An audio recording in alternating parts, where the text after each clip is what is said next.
Volume 1, Chapter 1. Marseilles. The arrival on the 24th of February, 1815, the lookout at Notre Dame de la Garde signaled the three master, the Pharaon from Smyrna, Trieste, and Naples. As usual, a pilot put off immediately, and rounding the Chateau d'If, got on board the vessel between Cape Morgiou and Ryan Island. Immediately, and according to custom, the ramparts of Fort Saint-Jean were covered with spectators. It is always an event at Marseilles for a ship to come into port, especially when this ship, like the Pharaon, has been built, rigged, and laden at the old Fosse docks, and belongs to an owner of the city. The ship drew on, and had safely passed the strait, which some volcanic shock has made between the Calasarein and Jaros Islands, had doubled pumped, and approached the harbor under topsails, jib, and spanker, but so slowly and sedately that the idlers, with that instinct which is the forerunner of evil, asked one another what misfortune could have happened on board. However, those experienced in navigation saw plainly that if any accident had occurred, it was not to the vessel herself, for she bore down with all the evidence of being skillfully handled, the anchor a cockbill, the jib boom guys already eased off, and standing by the side of the pilot, who was steering the Pharaon towards the narrow entrance of the inner port, was a young man, who, with activity and vigilant eye, watched every motion of the ship, and repeated each direction of the pilot. The vague disquietude which prevailed among the spectators had so much affected one of the crowd that he did not await the arrival of the vessel in harbor, but jumping into a small skiff, desired to be pulled alongside the Pharaon, which he reached as she rounded into La Reserve Basin. When the young man on board saw this person approach, he left his station by the pilot, and, hat in hand, leaned over the ship's bulwarks. He was a fine, tall, slim young fellow of 18 or 20, with black eyes, and hair as dark as a raven's wing, and his whole appearance bespoke that calmness and resolution peculiar to men accustomed from their cradle to contend with danger. "Ah, is it you, Dantès?" cried the man in the skiff. "What's the matter? And why have you such an air of sadness aboard?" "A great misfortune, Morrel," replied the young man. "A great misfortune, for me especially. A Civita Vecchia, we lost our brave Captain Leclerc." "And the cargo?" inquired the owner eagerly. "Is all safe, Morrel, and I think you will be satisfied on that head." "But poor Captain Leclerc, what happened to him?"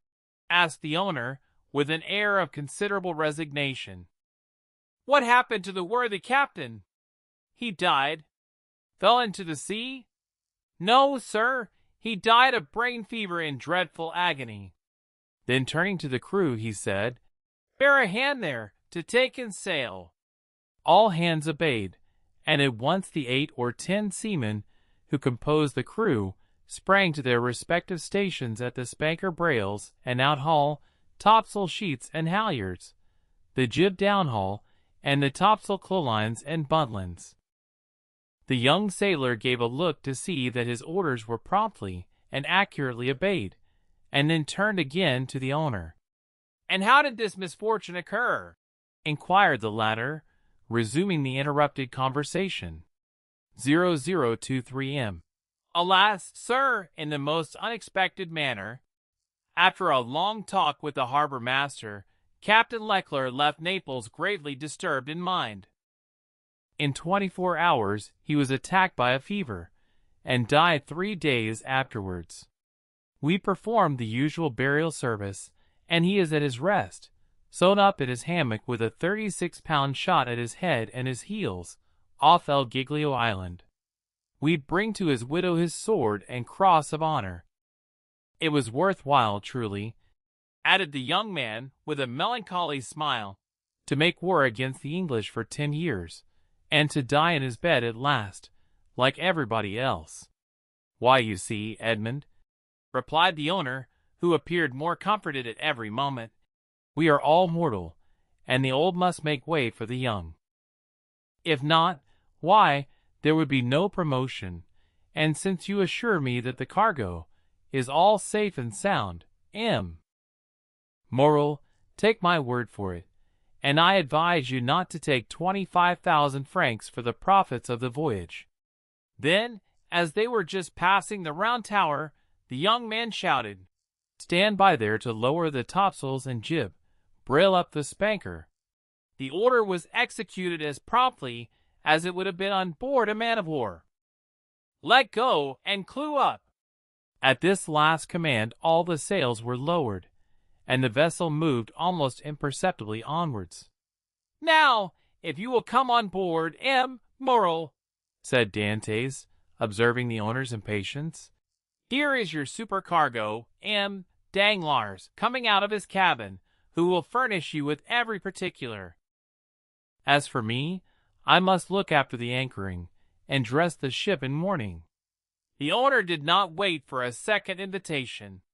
He seized a rope which Dantès flung to him, and with an activity that would have done credit to a sailor, climbed up the side of the ship, while the young man, going to his task, left the conversation to Danglars, who now came towards the owner.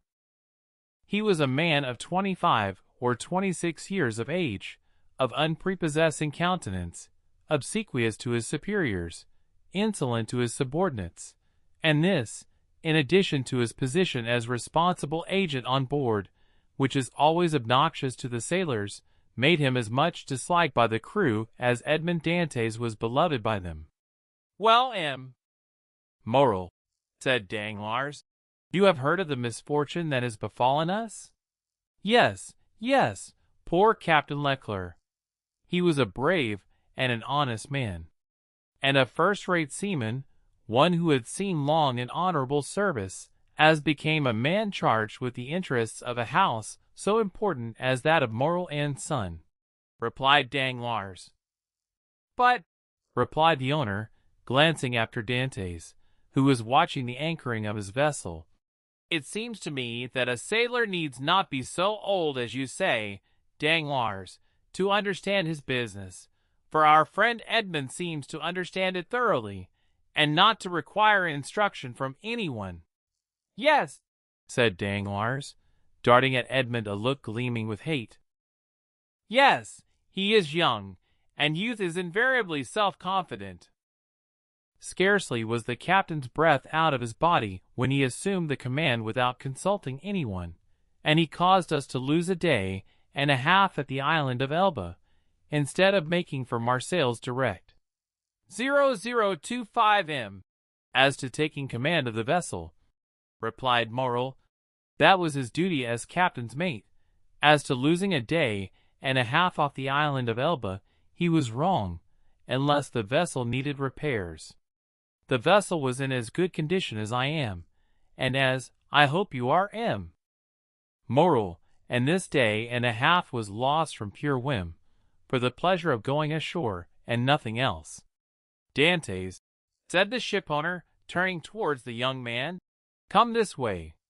In a moment, sir, answered Dantès, and I'm with you. Then calling to the crew, he said, let go. The anchor was instantly dropped, and the chain ran rattling through the porthole. Dantès continued at his post in spite of the presence of the pilot, until this maneuver was completed, and then he added, half-mast the colors, and square the yards. You see, said Danglars, he fancies himself captain already, upon my word. And so, in fact, he is, said the owner. Accept your signature and your partner's him. Moral. And why should he not have this? Asked the owner.